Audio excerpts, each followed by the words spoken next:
Hello everyone, you all are welcome to our channel the white slate पढ़ाई। और आज हम लोग पढ़ाई करने वाले हैं class 9th mathematics chapter 15 probability की।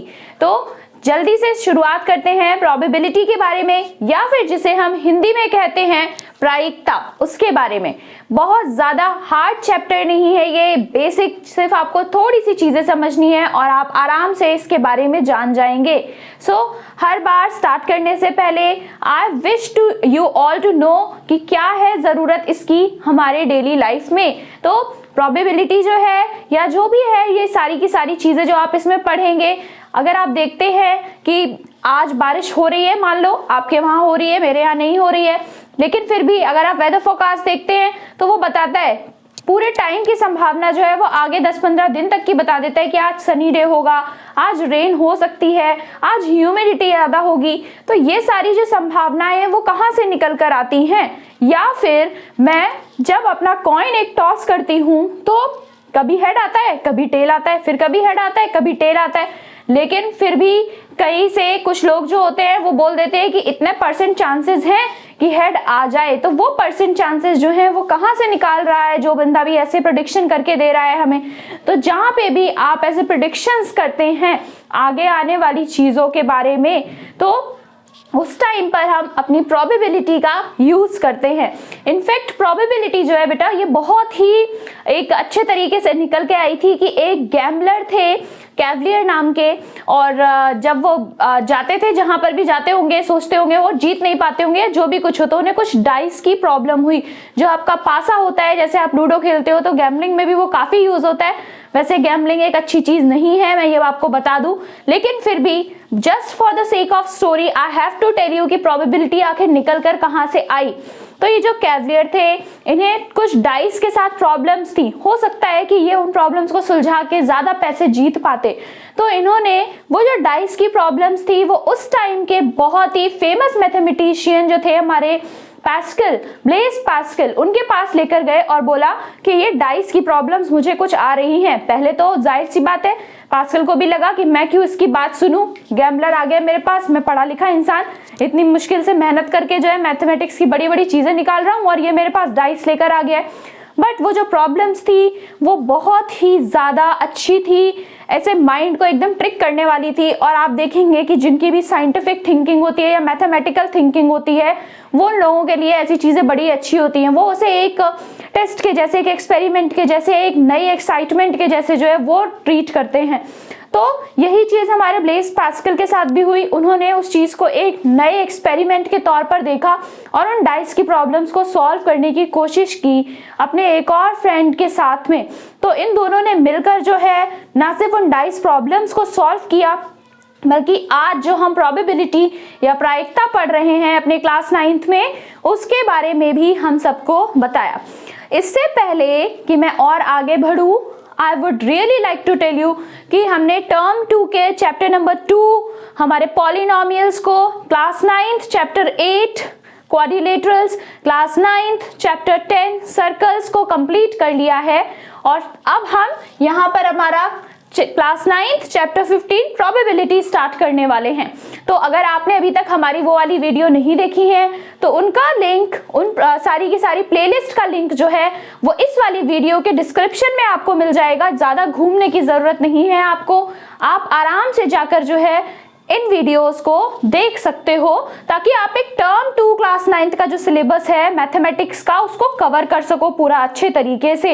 1 by 1 सारे के सारे एनसीईआरटी के जो क्वेश्चंस है वो मैंने वहां पे अच्छे से एक्सप्लेन किए हैं in Hindi and English, both the mediums. ठीक है, तो आज हम लोग यहाँ पर प्रोबेबिलिटी स्टार्ट करने जा रहे हैं। तो सबसे पहले मैं प्रोबेबिलिटी का बता दूं आपको कि प्रोबेबिलिटी इज ऑफ 2 टाइप्स। ठीक है, 2 टाइप की कैसे होगी, जिस टाइप की हमको पढ़नी है हम उसके बारे में बात करेंगे। नेक्स्ट टाइप वाली जो है वो हम अपने 10th क्लास में पढ़ने वाले हैं, तो उसके बारे में मैं आपको बहुत ज़्यादा कुछ नहीं बताऊंगी।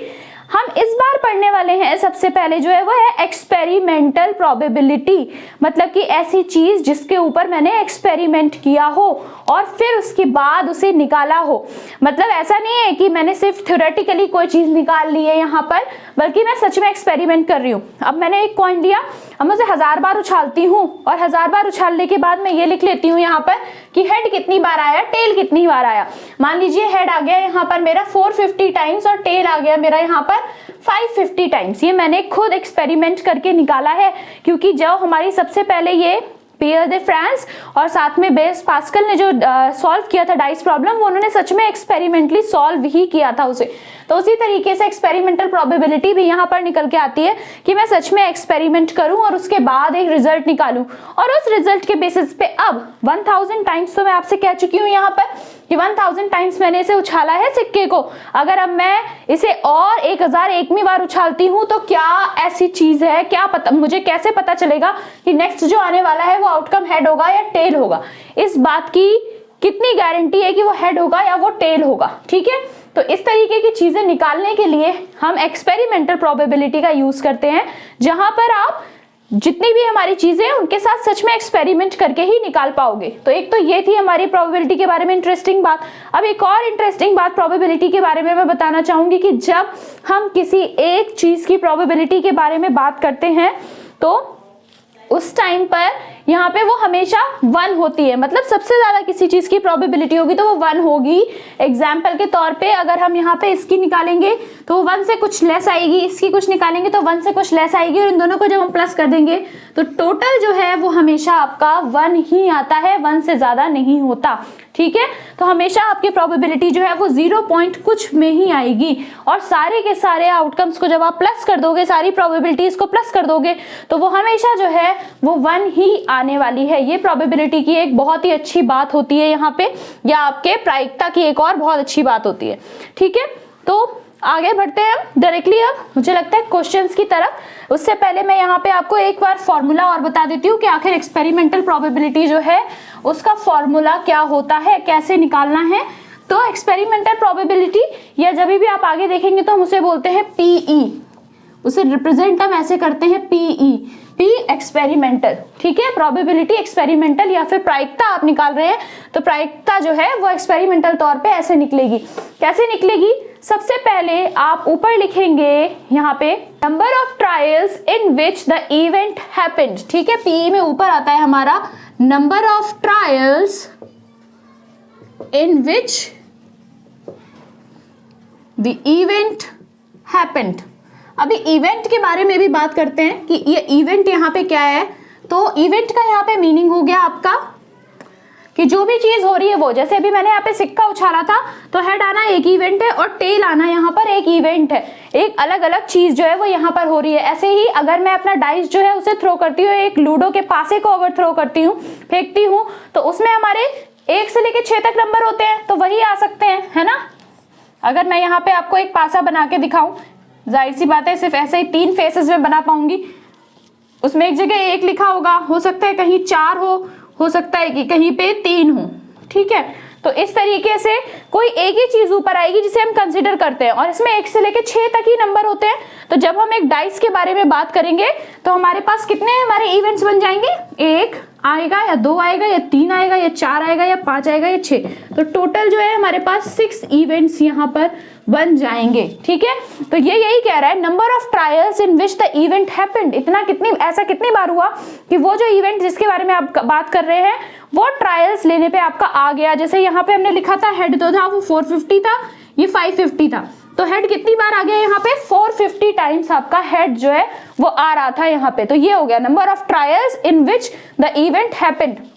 या हिंदी में हम इसी चीज को कहते हैं कि घटना के पक्ष में कितनी, मतलब घटना के पक्ष में होने वाले कार्य जो है वो, ठीक है, इवेंट्स जो है वो, घटना के पक्ष में कितनी बार एक इवेंट जो है वो हुआ, वो हम यहाँ पे लिखेंगे। और नीचे हम लिखते हैं टोटल नंबर ऑफ इवेंट्स, मतलब कि सारी घटनाएं जो घटी हैं आपकी। तो टोटल यहाँ पे मैंने आपसे पहले ही कहा था कि टोटल 1000 है, 1000 बार घटना जो है वो घट रही है। तो इस वाले इस क्वेश्चन में क्या हो जाता? 450 हो गया आपका number of trials in which the event happened, और 1000 हो गया आपका टोटल नंबर ऑफ इवेंट्स जो यहाँ पर आ जाएंगे आपके। ठीक है, ऐसे ही इस केस में अगर आप देखते, अगर मैं कहती हूँ कि 2 कितने टाइम्स आया, तो देखो 2 एक ही बार आया है, मैंने सिर्फ 6 ही बार अपना डाइस उछाला है क्योंकि, और 2 कितनी बार आया उसमें से एक ही बार 2 आया मेरा, तो और टोटल कितना था 6 इवेंट्स थे, तो 1 आ जाएगा ऊपर और नीचे आ जाएगा आपका 6। ठीक है, तो इसी फॉर्मूला और इसी अप्रोच के साथ और साथ में ये भी मैं आपको बता चुकी हूं कि टोटल हमेशा 1 होता है। तो इन सभी चीजों को यूज करते हुए now we are going to move on to exercise 15.1 probability class 9th। ठीक है, अभी मैंने देखा कि यहाँ पर रिफ्लेक्शन पड़ती है लाइट की, तो आपको शायद पूरा फॉर्मूला जो है वो नजर नहीं आता, पूरे बोर्ड पे सिर्फ इसी जगह लाइट की रिफ्लेक्शन आती है, तो मैं आगे लिख रही हूँ। आप इसे एक ब्लैंक स्पेस ना सोचिए कि यहाँ पे क्या है, फॉर्मूला मैं लिखा रहना देना चाहती हूँ ताकि बार बार जब हम इसे यूज करें तो आपके दिमाग में रहे टोटल नंबर ऑफ इवेंट्स जो है वो नीचे आते हैं हमारे। ठीक है, इतनी स्पेस मैंने छोड़ दी है ताकि आगे जो है आपके लिए काम आ सके। तो एक्सरसाइज 15.1 की तरफ बढ़ते हैं अब हम और देखते हैं कि फर्स्ट क्वेश्चन क्या कह रहा है हमारा। आप सभी भी अपनी बुक्स में इसको पढ़ सकते हैं, मैं अपनी बुक से इसको पढ़ के आपको बताती हूँ। ठीक है, तो first question is in a cricket match a batswoman hits a boundary 6 times out of 30 balls she plays, find the probability that she did not hit a boundary। ठीक है, सबसे पहले मैं यहाँ पे आप लोगों को एक चीज बताना चाहूंगी कि आजकल इक्वालिटी के बारे में बहुत बात हो रही है, आपने एसएसटी में पढ़ा भी होगा कई बार कि इक्वालिटी है मेंस और वुमेन्स की, तो वो चीज आपको आपके एनसीईआरटी बुक्स में भी देखने को मिलेगी। ये चाहते तो लिखते कि बैट्समैन, बट इन्होंने यहाँ पे लिखा है बैट्स वुमेन, तो ये वुमेन्स को भी जो है यहाँ पे इक्वालिटी प्रदान करना चाह रहे हैं, इसलिए इन्होंने बैट्स वुमेन लिखा है कि एक क्रिकेट मैच के टाइम पर एक बैट्स वुमेन जो है वो 30 बॉलें खेलती है और 30 बॉलों में वो 6 बार बाउंड्री जो है या चौका जो है वो लगा पा रही है। तो एक महिला क्रिकेटर है जो 30 गेंदें खेल रही है और 30 गेंदों में 6 बार उसकी बाउंड्री या चौका हो रहा है। तो अब ये हमसे पूछ रहे हैं कि क्या प्रोबेबिलिटी है कि वो एक बाउंड्री जो है, एक चौका जो है वो लगा पाएगी। तो सेम बेटा क्वेश्चन यहाँ पे जैसे मैंने आपको बताया था वैसे ही आपको करना है। आप जनरल लिख लेंगे यहाँ पे PE इज इक्वल्स टू, पहले ये फॉर्मूला लिखिएगा क्योंकि इस बार आपका पेपर सब्जेक्टिव है, मल्टीपल चॉइस नहीं है, तो प्लीज फॉर्मूला लिखना ना भूलें। फॉर्मूला के लिखने के नंबर होते हैं क्योंकि स्टेप, हर एक स्टेप के नंबर होते हैं। ठीक है, तो PE इज इक्वल्स टू पे पहुंचने से पहले आप ये लिख लीजिए यहाँ पे total number of events. Total number of events मतलब कुल घटनाएं, हिंदी वाले लिखेंगे यहाँ पर कुल घटनाएं कितनी हुई। ठीक है, कुल घटनाएं, तो कुल घटनाएं या फिर टोटल नंबर ऑफ इवेंट्स यहाँ पे 30 हो रहे हैं क्योंकि उसने हमसे कहा है कि 30 बॉल्स जो है वो प्ले कर रही है यहाँ पे, तो 30 है टोटल हमारे। इसी तरीके से अब कितनी बार उसका चौका लग रहा है, how many times she hits the boundary, वो लिखेंगे।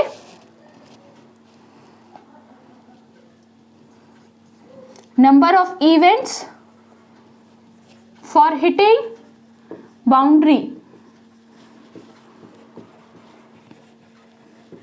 वो है हमारे 6। यहाँ पे आप बोलेंगे घटना के पक्ष में होने वाली प्रतिक्रियाएं। ठीक है, हिंदी वाले क्या लिखेंगे, घटना के पक्ष में होने वाली प्रतिक्रियाएं कितनी है, 6 हैं। ठीक है, अब लिखेंगे हम प्रोबेबिलिटी, तो अब हमें प्रोबेबिलिटी पता चल गई कितने इवेंट्स हैं जो हमारे यहाँ पर trials, number of trials in which the event happened, कितने ट्रायल्स हैं जिनमें इवेंट हो रहा है, तो 6 है और टोटल थे हमारे 30।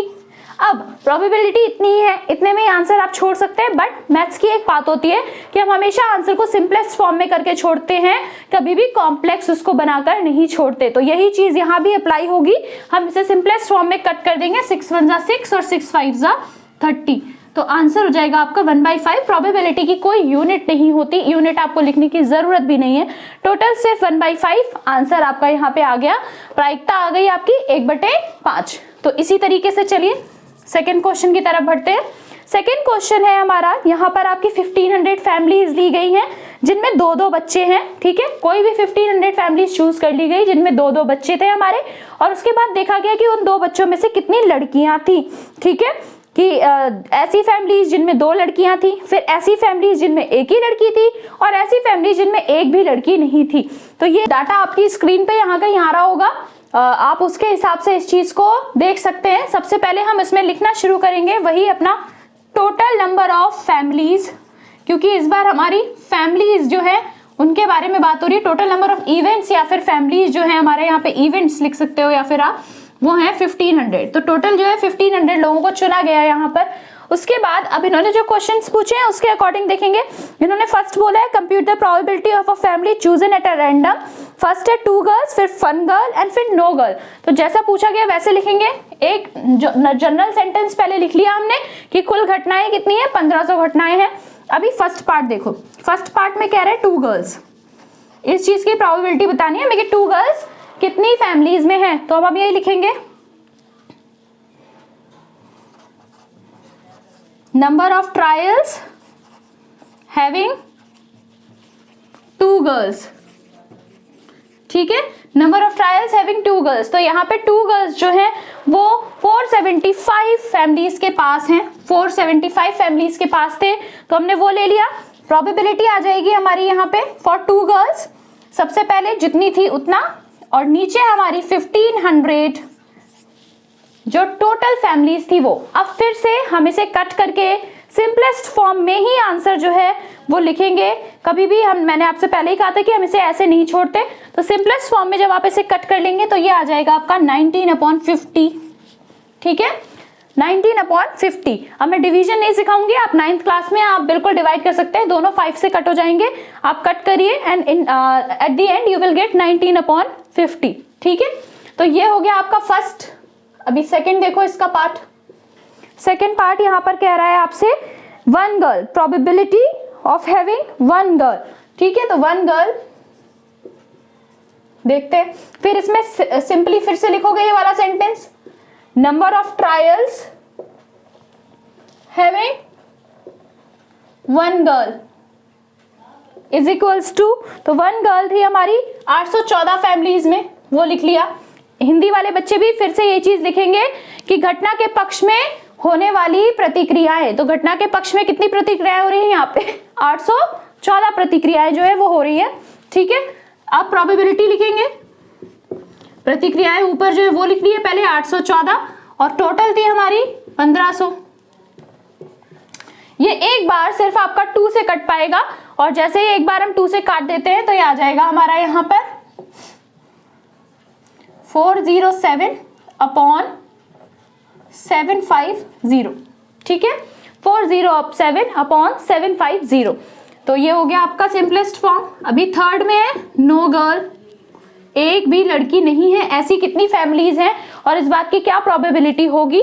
तो वो देखो फिर से वही, number of trials having no girls, देखते हैं कितनी थी ये। तो ये थी हमारी 211 बस। तो अब फिर से प्रोबेबिलिटी 211 अपॉन जो हमारी टोटल थी 1500, ये कहीं से कोई कट नहीं होगा, तो आंसर आपका इतना ही हो जाएगा 211/1500। ठीक है, ये हो गए आपके 2 क्वेश्चंस। आगे वाले क्वेश्चंस भी बिल्कुल ऐसे ही इजीली होने वाले हैं, कोई आपको यहाँ पर टेंशन लेने की, ज्यादा सोचने की जरूरत नहीं है। तो चलिए बढ़ते हैं थर्ड क्वेश्चन की तरफ। अच्छा, आपके सेकंड क्वेश्चन में बेटा एक और लाइन लिखी हुई थी जो मैंने जस्ट अभी पढ़ी है। It says also check whether the sum of these probabilities is 1। मैंने आप सबसे कहा था कि प्रोबेबिलिटी का टोटल सम जो है वो 1 होता है, तो मैंने यहाँ बोर्ड से तो रब कर दिया है, बट हम फिर भी चेक कर लेते हैं कि प्रोबेबिलिटीज का जो सम है वो कितना आ रहा था। ठीक है, तो पहले वाले का आंसर था हमारा यहाँ पे 19/60। बट मैं आपको एक सलाह दूंगी, जब आप प्रोबेबिलिटीज का सम निकाले ना तो बिना कट किया हुआ जो आपका आउटकम था, जो आंसर आया था, उसको ले लेना, क्योंकि हमें फिर प्लस करने में आसानी होगी। तो सबसे पहले हमारे पास 475 थी फैमिलीज। देखो सेकंड क्वेश्चन का ही बता रही हूँ, 475 फैमिलीज थी, 1500 हमारे टोटल लोग थे। सेकंड केस में हमारे पास 814 फैमिलीज थी और 1500 लोग थे। ऐसे ही थर्ड केस में हमारे पास 211 फैमिलीज थी और 1500 लोग थे। अब मुझे ये निकालना है कि क्या टोटल 1 आ रहा है या नहीं। तो आप देखो, जब आप इन तीनों को ऊपर वालों को प्लस कर सकते हो, क्योंकि नीचे तो 1500 ही है, तो एलसीएम हो जाएगा हमारा 1500। और जब आप इन तीनों को प्लस करोगे ऊपर वालों को, तो भी आपको मिल जाएगा 1500, और 1500 1 जा 1500, तो टोटल आंसर जो है वो 1 आ गया। जैसा मैंने आपसे कहा था कि प्रोबेबिलिटीज का सम जो है वो हमेशा 1 होता है। तो यहाँ पे देखिए तीनों प्रोबेबिलिटीज को प्लस करके 1 मुझे मिल जाता है। प्रोबेबिलिटीज का सम हमेशा 1 होता है। चलो थर्ड क्वेश्चन देखते हैं, इसे मैं रब नहीं कर रही हूँ, बाद में ही करेंगे। थर्ड क्वेश्चन जो है इसमें हमसे बोल रहा है वो refer to example 5 section 14.4 chapter 14 find the probabilities that a student of the class was born in August। ठीक है, तो इसमें क्या था बेटा, जो आपका ये चैप्टर 14 स्टैटिस्टिक्स था, क्लास 9 चैप्टर 14 स्टैटिस्टिक्स, वहां पे एग्जाम्पल 5 में आपको कुछ बच्चे जो है उनका डाटा दिया गया था। एक क्लास में 40 बच्चे थे, उनका डाटा यहाँ पर प्रोवाइडेड था आपको, और उन सबका बर्थडेज बताया जा रहा था कि किस किस मंथ में पड़ता है। तो अगर हम उस डाटा को रिविजिट करते हैं तो सबसे पहले तो इसमें हमारे टोटल नंबर ऑफ स्टूडेंट्स जो थे, या फिर यहाँ पे जो है कुल घटनाएं जो थी, हिंदी में बोला जाए तो कुल घटनाएं जो थी वो थे 40, टोटल स्टूडेंट्स थे यहाँ पर 40। उसके बाद इन्होंने पूछा है हमसे कि अगस्त में कितने बच्चे हो रहे हैं, इस चीज की प्रोबेबिलिटी हमें निकालनी है। तो यहाँ पे number of students born in August वो है आपके, अगर आप उस चार्ट को देखते हैं, चार्ट वहां पे दिया हुआ है, तो वो आते हैं आपके 6 स्टूडेंट्स ऐसे थे, 6 विद्यार्थी ऐसे थे जो अगस्त में पैदा हो रहे थे। हिंदी वाले बच्चे भी यही लिखेंगे कि कुल विद्यार्थी 40 हो गए आपके, फिर नंबर ऑफ विद्यार्थी जो आपके अगस्त में पैदा हुए हैं 6 हो गए। ठीक है, फिर आप लिखेंगे प्रोबेबिलिटी, पहले आप यही लिखते हो ट्रायल्स जिनमें हुआ है इवेंट, तो 6 बार हुआ है इवेंट और टोटल है हमारा 40, और फिर से वही आप इसे कट करेंगे तो आ जाएगा 3/20। सिंपल आंसर, 2 से कट हो जाएगा, आंसर हो जाएगा 3/20। ठीक है, तो इस वाले चैप्टर में आपको बार बार वो chapter 14 statistics class 9th mathematics जो है उसको रिविजिट करने को कहेंगे, वहां से आपको डाटा लेने के लिए कहेंगे। तो कोई प्रॉब्लम वाली बात नहीं है, हम वहां से डाटा लेकर ये वाले क्वेश्चन जो है वो सॉल्व कर लेंगे। नेक्स्ट क्वेश्चन देखिए, फोर्थ क्वेश्चन है। फोर्थ क्वेश्चन में इन्होंने साइमल्टेनियसली 3 कॉइन्स को 200 टाइम्स टॉस किया है। अब इसका मीनिंग समझिएगा बेटा, कोई भी ऐसा नहीं सोचेगा कि मैं 3 कॉइन्स को टॉस कर रही हूं तो 200 बार ये हुआ, 200 बार ये हुआ, 200 बार ये हुआ, तो टोटल 600 हो गया। नहीं, ऐसा नहीं होगा। इन्होंने वर्ड लिखा हुआ है साइमल्टेनियसली, मतलब कि एक साथ हम 3 कॉइन्स को टॉस कर रहे हैं। एक कॉइन मैं टॉस कर रही हूँ, एक मेरी दोस्त और एक और मेरी दोस्त खड़ी हुई है, हम तीनों मिलके जो है उसको टॉस कर रहे हैं एक ही टाइम पे। मैंने किया, उन दोनों ने भी किया, फिर मैंने किया, उन दोनों ने भी किया, फिर मैंने किया, उन दोनों ने भी किया मेरे साथ। तो टोटल इवेंट्स जो है यहाँ पे 200 ही रहेंगे, चाहे कुछ भी हो जाए, टोटल इवेंट्स यहाँ पे 200 ही रहेंगे। उसके बाद इवेंट्स रिकॉर्ड किए हैं। इवेंट्स रिकॉर्ड करके हमने देखा कि तीनों के तीनों कॉइन्स पे हेड्स आए, ऐसा 23 बार हुआ। फिर 2 पे हेड आए, ऐसा 72 बार हुआ। एक पर ही सिर्फ हेड आए, तीनों कॉइन्स में से किसी एक पर हेड आए तो वो 77 टाइम हुआ, और कोई भी हेड ना आए तो ये 28 बार हुआ। ठीक है, हिंदी में हेड और टेल को चित और पट कहते हैं। तो यहाँ पे जो है हमारा चित आने के बारे में उन्होंने बताया है कि चित कितनी बार आया है। तीनों उनमें चित आ जाए तो वो 23 हो गया, 2 में चित आता है तो 72, एक में ही चित आ रहा है एक ही कॉइन पे तो वो 77, और अगर एक पर भी चित नहीं आया तो वो 28। ठीक है, अब हमें क्या निकालना है कि अब अगर दोबारा से टॉस किया जाता है तो 2 चित आने की या फिर 2 हेड्स आने की क्या प्रोबेबिलिटी है। ठीक है, तो मैंने आपको क्लियर कर दिया ऑलरेडी कि टोटल नंबर ऑफ इवेंट्स या कुल घटनाएं जो हैं वो 200 रहेंगी, ना कम ना ज्यादा। अब number of trials in which event happened, ऊपर से ये लिख सकते हो आप। अगर आप बार बार सेंटेंस नहीं चेंज करना चाहते तो आप बिल्कुल फॉर्मूले में से ही देख के लिख लो। तो इतने नंबर ऑफ ट्रायल्स जिनमें इवेंट हुआ है, इन्होंने हमसे 2 हेड्स आने के बारे में पूछा है, 2 चित आने के बारे में। तो 2 चित सिर्फ 72 टाइम्स आया था तो हम 72 लिख लेंगे यहाँ पे, बस अपने आप ही यहाँ पे हमारी प्रोबेबिलिटी आ जाएगी 72/200, जिसे जब हम 2 से कट कर देंगे तो ये आ जाएगा हमारा 36/100, 18/50, 9/25। तो आपका आंसर हो जाएगा यहाँ पर 9/25। ठीक है, चलिए नेक्स्ट क्वेश्चन की तरफ बढ़ते हैं।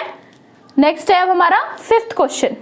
फिफ्थ क्वेश्चन में अब यहाँ पर इन्होंने एक ऑर्गेनाइजेशन के बारे में बात की है, वो कोई भी ऑर्गेनाइजेशन हो सकती है, किसी कंपनी के बारे में बात कर रहे हैं जिस कंपनी में 2400 फैमिलीज जो हैं वो रहती हैं। अब बड़ी बड़ी कंपनीज में बहुत सारी जगह पे उनकी ब्रांचेस होती हैं, तो 2400 फैमिलीज हो सकती हैं। तो अब उसमें फैमिली में से जो अर्न कर रहे हैं उनकी अर्निंग कितनी है उस बेसिस पे, और साथ में उनके पास कितने वाहन हैं, कितने व्हीकल्स हैं, उसके बेसिस पे ये हमें कुछ डाटा दे रहे हैं और फिर हमसे उन चीजों की प्रोबेबिलिटी फाइंड करने को कह रहे हैं।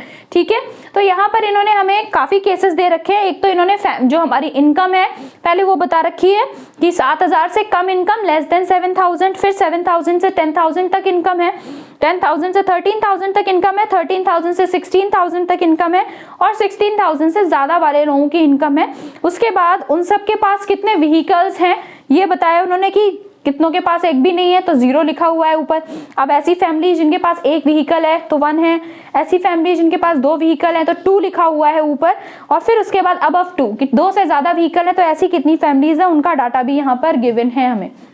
ठीक है, तो इसी के बेसिस पे आपका काम करना है। सबसे पहले तो टोटल नंबर ऑफ फैमिलीज या फिर टोटल इवेंट्स जो है वो हमारे हो गए 2400।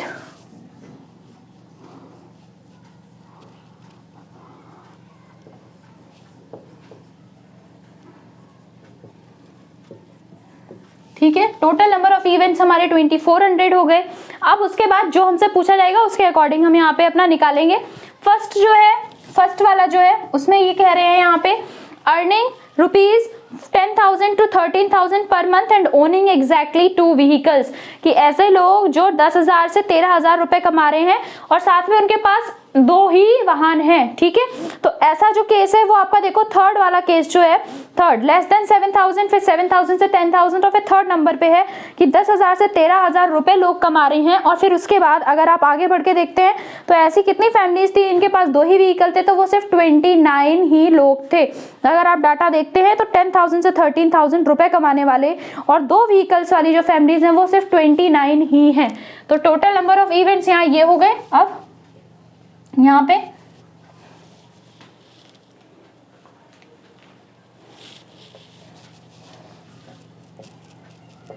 Trials in favour of event, ठीक है, ऐसे लिख लेते हैं, इजी रहेगा। तो वो है हमारा 29, trials in favour of event था 29, तो बस वही इसकी प्रोबेबिलिटी आ गई यहाँ पे 29/2400, कट भी कुछ नहीं होगा तो यही रह जाएगी। नेक्स्ट क्वेश्चन देखिए, अर्निंग 16,000 और more per month and owning exactly 1 vehicle, 16,000 रुपए या उससे ज्यादा कमा रहे हैं और सिर्फ एक ही व्हीकल है। तो लास्ट वाला अगर आप पॉइंट देखते हैं 16,000 और मोर और उसमें 1 व्हीकल, तो ऐसी 579 फैमिलीज हैं। तो फिर से trials in favour of event हो गई आपके यहाँ पे 579, तो प्रोबेबिलिटी हो जाएगी 579/2400। ठीक है, ये दोनों 3 से आपके कट हो जाएंगे, 579 और आपका 2400 दोनों। So answer would come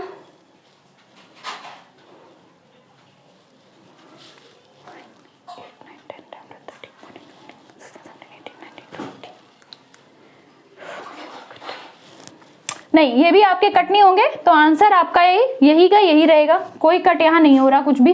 third देखिए, थर्ड में कह रहा है अर्निंग लेस देन 7,000 पर month and does not own any vehicle, ऐसे लोग जिनकी तनख्वाह जो है, जो वेतन है वो 7,000 से कम है और साथ में वो कुछ भी उनके पास एक भी साथ में व्हीकल भी नहीं है। तो सबसे पहले वाला देखना है और 0 व्हीकल वाला, तो 10 ऐसे लोग हैं,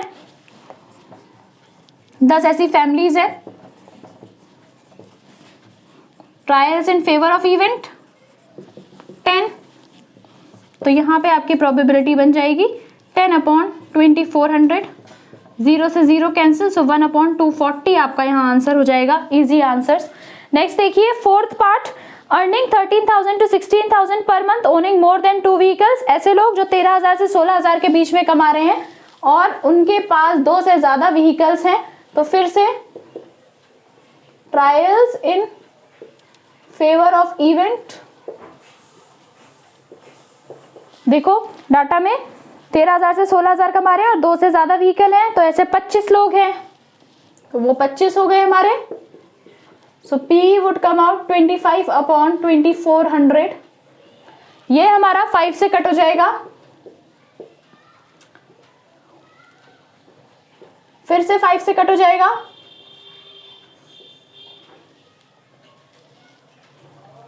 वन अपॉन 96 आपका आंसर बन जाएगा। ठीक है, अभी देखिए लास्ट वाला जो है ना वो थोड़ा सा ट्रिकी पार्ट है। यहां पे इन्होंने हमसे कहा है trials in favour of events, पहले मैं लिख लेती हूं। सबसे इन्होंने यहाँ पे लिखा हुआ है कि ऐसी सारी फैमिलीज के बारे में बताना है जिनके पास एक या एक से ज्यादा एक या not more than one vehicle है, मतलब एक ही व्हीकल है, और ऐसी भी जो मतलब इनके पास एक भी व्हीकल ना हो, एक या उससे कम व्हीकल वाली फैमिलीज के बारे में बताना है। पर इन्होंने यहाँ हमें कोई भी उनकी जो वेतन थी वो नहीं बताई हुई है, आय नहीं बताई हुई है, मंथली इनकम नहीं बताई है। इसका मीनिंग ये है कि सारी फैमिलीज हमें कंसिडर करनी होंगी, चाहे उनकी कितनी भी आय हो। तो एक भी व्हीकल ना होने वाली यहाँ पर 10 1 2 1 ऐसे लिखा हुआ है ना, तो आपके पास 14 फैमिलीज हैं।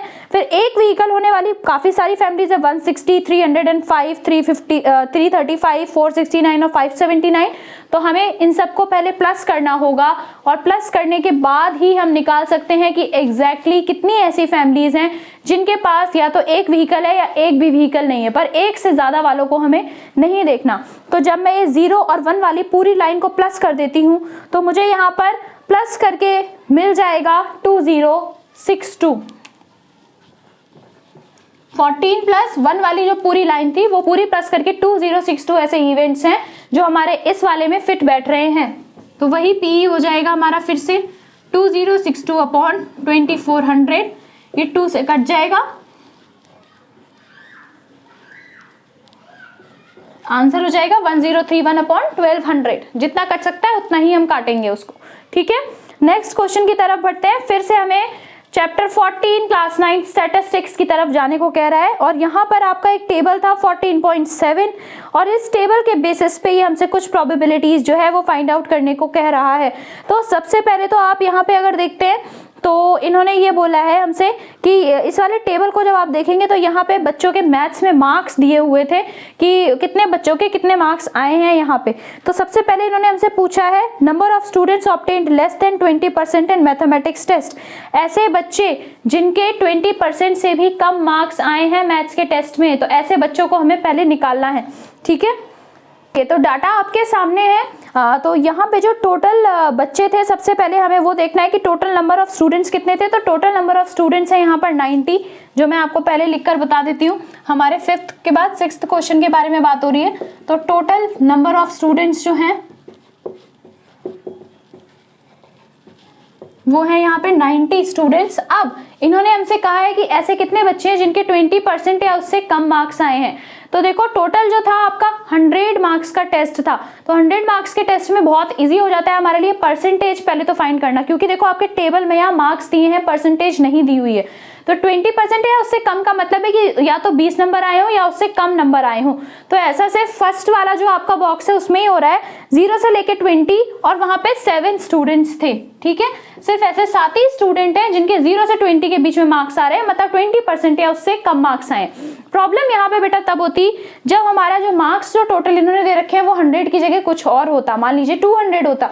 तो उस केस में फिर हम मार्क्स देखते हैं 0 से लेके 40 तक, क्योंकि 200 का 20% जो है वो 40 मार्क्स पर बनता है। तो आपको परसेंटेज भी निकालनी आनी चाहिए। ठीक है, जनरल में आपको बता सकती हूँ कि 100 का मैंने 20% कैसे निकाला, 100 इंटू 20 अपॉन 100। ठीक है, कैसे होता है, जो भी टोटल नंबर आपके दे रखे हैं वो उसमें जितने की आपको परसेंटेज निकालनी है, 20% निकाला था ना, तो 20% यहाँ मल्टीप्लाई किया और अपॉन में 100। तो मैंने जब 100 से 100 कैंसिल किया तो आंसर आ गया 20। इसका मतलब कि 20% के लिए 20 मार्क्स आने चाहिए थे। तो वो हमारे यहाँ पे हमने आराम से देख लिया कि 0 से लेके 20 जो है वो 7 स्टूडेंट्स के मार्क्स आ रहे हैं। तो यहाँ पे देख लो trials in favour of event हो गया हमारा 7, तो इस वाले की प्रोबेबिलिटी हो जाएगी 7/90, कट भी ये नहीं होगा। सेकंड देखिए, सेकंड क्वेश्चन जो है वो यहाँ पे कह रहा है, इसका second part, find the probability that a student obtained marks 60 और अबव। अब हमें इस चीज की प्रोबेबिलिटी निकालनी है कि बच्चे के नंबर 60 या उससे ज्यादा आए हैं। तो फिर सबसे पहले यही देखेंगे, trials in favour of event 60 या उससे ज्यादा मार्क्स आए हैं, तो यहाँ पे देखो 60 या उससे ज्यादा मतलब 60 से 70 के बीच वाले भी सारे बच्चे काउंट होंगे और 70 एंड अबव वाले भी सारे बच्चे काउंट होंगे। मतलब कि 15 + 8 हमें यहाँ पे करके टोटल नंबर ऑफ इवेंट्स जो हैं वो निकाल लेने हैं। तो वो हो गए हमारे 23। 15 + 8 क्योंकि 15 इतने बच्चे थे जिनके 60 से 70 के बीच में नंबर आ रहे थे और 70 से ऊपर हमारे 8 बच्चों के नंबर आ रहे हैं, तो टोटल हो गया यहाँ पे 23। सो यहाँ पे हमारा ट्रायल प्रोबेबिलिटी हो जाएगी या प्रायिकता हो जाएगी 23/90। ठीक है, ये हो गया 23/90। 7th क्वेश्चन की तरफ बढ़ते हैं। तो यहाँ पे स्टैटिस्टिक्स भी एक सब्जेक्ट होता है जो हायर क्लासेस में आपको पढ़ना होता है। तो वो स्टैटिस्टिक्स जो है वो बच्चों को कितना पसंद है और कितना नहीं पसंद है इसके बारे में यहाँ पर हमसे बात की गई है। तो ये सर्वे जो है वो 200 स्टूडेंट्स के ऊपर किया गया है। तो सबसे पहले हम यही करते हैं, हमारे टोटल नंबर ऑफ स्टूडेंट्स। तो टोटल नंबर ऑफ स्टूडेंट्स जो है वो यहाँ पे 200 है, 200 क्योंकि लोगों के ऊपर सर्वे किया गया है। अब यहाँ पे सिर्फ डाटा में दो ही चीजें हैं कि एक तो लोगों को पसंद आया, बच्चों को पसंद आ रहा है वो सब्जेक्ट, या बच्चों को नहीं पसंद आ रहा है, लाइक कर रहे हैं तो 135 बच्चे हैं और जो लाइक नहीं कर रहे हैं वो आपके 65 बच्चे हैं यहाँ पे। और पूछा भी इन्होंने यही है, प्रोबेबिलिटी रैंडम में likes statistics and does not like statistics, कितने बच्चों को पसंद है कितनों को नहीं पसंद है। तो फर्स्ट में इन्होंने पूछा है लाइक स्टैटिस्टिक्स, तो यहाँ पे वही लिख लो, number of students who like statistics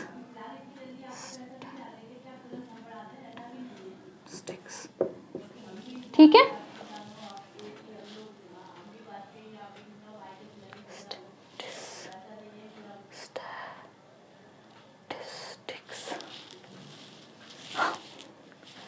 तो फर्स्ट पार्ट में उन्होंने पूछा है number of students who like statistics, मतलब वही हमारा number of trials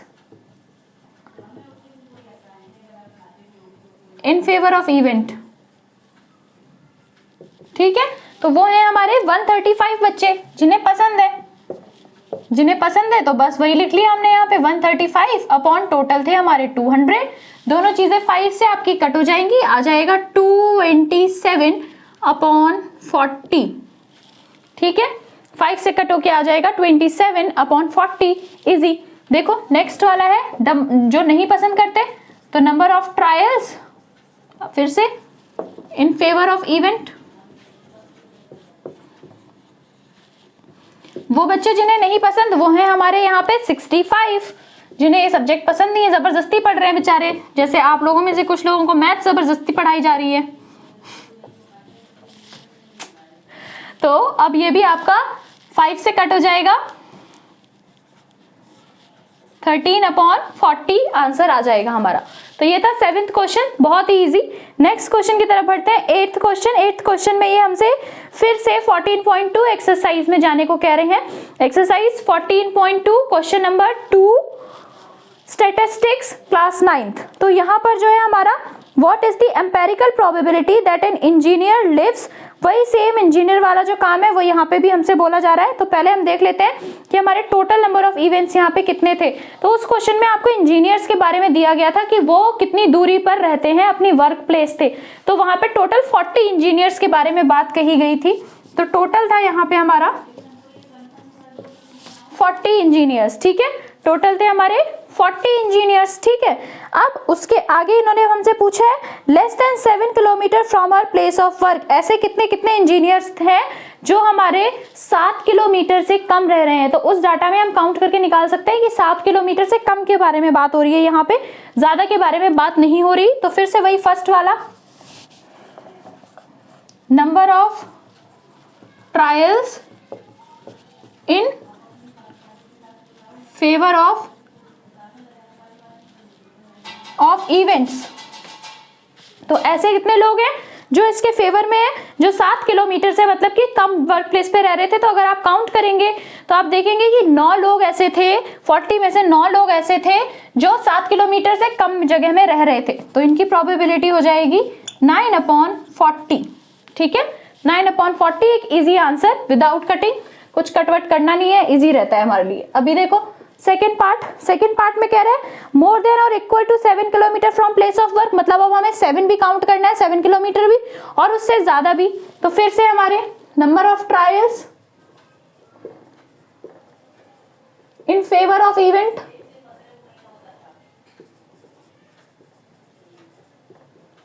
number of trials in favour of event. तो यहाँ पर हमारा है ऐसे लोग जो हमारे 7 किलोमीटर उसके बराबर रहते थे, वो है हमारे यहाँ पर 31 लोग, ठीक है, वो लोग हैं हमारे यहाँ पे 31 लोग। अब देखो यही है कि पहले उन्होंने 7 किलोमीटर से कम वाले लोग पूछे थे तो वो 9 थे, तो बाकी के बचे हुए सारे 7 किलोमीटर या उससे ज्यादा पे ही रह रहे होंगे ना, तो 40 में से 9 घटा दोगे तो कितने बचेंगे, 31 बचेंगे। तो वो 31 लोग हैं यहाँ पे। अब इनकी प्रोबेबिलिटी आ जाएगी आपकी 31/40। थर्ड देखो, थर्ड कह रहा है हमारा with in half an kilometre from place of work, ऐसे कितने लोग थे जो आधे किलोमीटर से भी कम जगह में रह रहे थे, हाफ किलोमीटर में ही रह रहे थे। तो ऐसा कोई भी डाटा अवेलेबल नहीं है, ऐसे कोई भी लोग नहीं है जो हाफ किलोमीटर या कम में रह रहे हो। तो इसका मतलब यहाँ पे हमारा आ जाएगा number of trials in favour of events is equals to 0/40। तो आंसर जो है वो 0 आ जाएगा। ऐसे इसको हम बोलते हैं इम्पॉसिबल इवेंट, क्योंकि ऐसा कोई इवेंट है ही नहीं यहाँ पर, तो प्रोबेबिलिटी भी हमारी ऐसी आएगी जिसका आंसर 0 हो जाएगा। इम्पॉसिबल इवेंट की प्रोबेबिलिटी जो है वो 0 हो जाती है, ठीक है। तो ये हो गया मेरा 8th क्वेश्चन।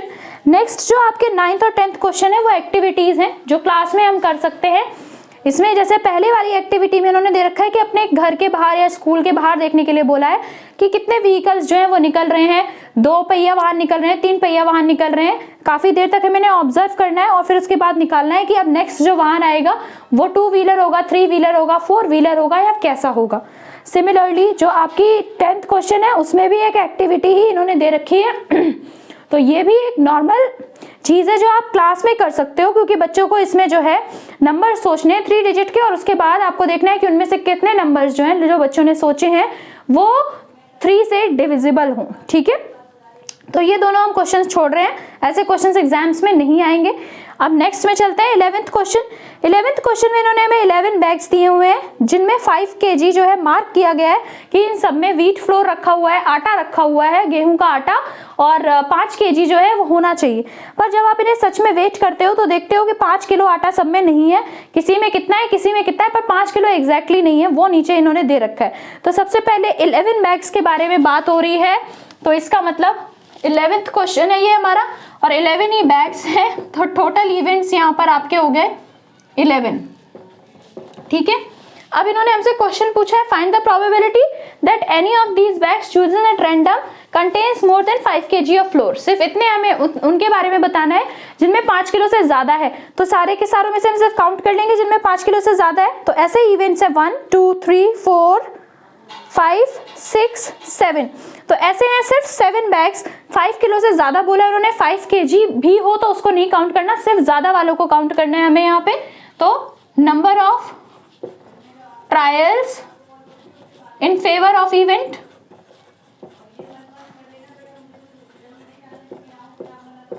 कि वो है 7, ठीक है, 5 kg से ज्यादा। तो 7/11 यहाँ पे हमारी प्रोबेबिलिटी हो जाएगी 11th क्वेश्चन की। नेक्स्ट देखिए, नेक्स्ट जो दोनों क्वेश्चंस हैं वो आपके 14.2 एक्सरसाइज स्टैटिस्टिक्स चैप्टर के क्वेश्चन नंबर 2 और 5 के ऊपर बेस्ड है। तो वहां से डाटा हमें कलेक्ट करना होगा 12 और 13 क्वेश्चन के लिए। तो जो क्वेश्चन 12 है वो हमारा जो सल्फर डाइऑक्साइड की कंसंट्रेशन वाला क्वेश्चन था उसके ऊपर डिपेंडेंट है। यहाँ पर हमें 30 दिनों तक हमने एक सिटी का मुआयना करके निकाला था कि सल्फर डाइऑक्साइड का कंसंट्रेशन कितना है और उसके बेसिस पे एक फ्रीक्वेंसी डिस्ट्रीब्यूशन टेबल भी बनाई थी हमने, ठीक है, बारंबारता सारणी एक बनाई थी हिंदी में बोलूं मैं तो, और उसी के आधार पे यहाँ पे हमें क्वेश्चन देखना है। तो सबसे पहले हमारा टोटल यहाँ पे इवेंट्स जो है वो हो गए 30, क्योंकि 30 दिनों की सारणी बनाई थी हमने। अब इन्होंने हमसे यहाँ पे पूछा है कि आखिर इतने कितने दिन थे जिनमें हमारी सल्फर डाइऑक्साइड की कंसंट्रेशन जो है, सल्फर डाइऑक्साइड हवा में पाई गई जो वो 0.12 से लेके 0.16 के बीच में थी। ऐसे कितने दिन थे जिनमें 0.12 से लेके 0.16 के बीच में थी? तो अगर आप इस क्वेश्चन की बारंबारता सारणी फिर से देखते हैं जो आपने पिछले चैप्टर में बनाई हुई है आपके फर्स्ट टर्म वाले एग्जाम्स के टाइम पे, तो ऐसे दिन सिर्फ 2 ही थे जिनमें 0.12 से लेके और 0.16 के बीच में कहीं ना कहीं आपका सल्फर डाइऑक्साइड का कंसंट्रेशन था। तो ये हो गया आपका यहाँ पे number of trials in favour of events जो है वो 2 हो जाएंगे। तो बहुत ही सरल आंसर निकल के आएगा 2/30। जाहिर सी बात है बेटा कि ऐसा क्वेश्चन नहीं आएगा एग्जाम में, भी आएगा एग्जाम में अगर, तो आपको यहाँ पे फिर से फ्रीक्वेंसी डिस्ट्रीब्यूशन टेबल भी बनाना आना चाहिए ढूंढ के, जो पिछले वाले में 14th चैप्टर में आपने सीखा होगा। ठीक है, बारंबारता सारणी भी बनानी आनी चाहिए, पूरा डाटा भी आएगा अगर ऐसा क्वेश्चन एग्जाम में आता है तो, वरना इतना जो है वो बहुत ज्यादा नहीं आने वाला है। ठीक ठीक से ही क्वेश्चंस आते हैं प्रोबेबिलिटी के, अगर आपका लक अच्छा हो ऑब्वियसली। चलिए 13th क्वेश्चन देखते हैं। तो 13th जो हमारा क्वेश्चन है इसमें ब्लड ग्रुप वाला क्वेश्चन था, फर्स्ट ही क्वेश्चन था हमारा, बहुत ही इजी क्वेश्चन, जिसमें A B या O ऐसे करके दे रखा था AB कि इन लोगों के बच्चों के ब्लड ग्रुप दिए हुए थे। तो सबसे पहले आपको ये देखना है कि बच्चे कितने थे। तो 30 स्टूडेंट्स जो थे क्लास के उनके ऊपर बात की गई थी। तो टोटल इवेंट्स मतलब कि हो गए 30 बच्चों के बारे में बात की गई थी। और अभी ये हमसे पूछ रहा है कि ऐसे बच्चों का प्रोबेबिलिटी निकालनी है जिनका ब्लड ग्रुप AB हो। तो अगर आप वो डाटा फिर से देखते हैं तो AB सिर्फ 3 ही बच्चों का ब्लड ग्रुप था, बाकी सबका कुछ और था, AB नहीं था। तो यहाँ पे number of trials in favour of events वो हो गया 3। तो फिर से प्रोबेबिलिटी पहले 3 और अपॉन में टोटल 30 मतलब कि 1/10। तो ये था आपका प्रोबेबिलिटी का लास्ट क्वेश्चन। इसके अलावा मैं सजेस्ट करूंगी कि आप एग्जांपल्स भी स्टडी करें। देखो एग्जांपल्स तो एक्सप्लेन्ड होते हैं, पर फिर भी अगर आपको नहीं समझ आते तो आप इस वीडियो के नीचे कमेंट डाउन कर सकते हैं कि ये पर्टिकुलर एग्जाम्पल भी मैम समझा दीजिए, तो वो भी मैं जरूर आपको एक्सप्लेन कर दूंगी।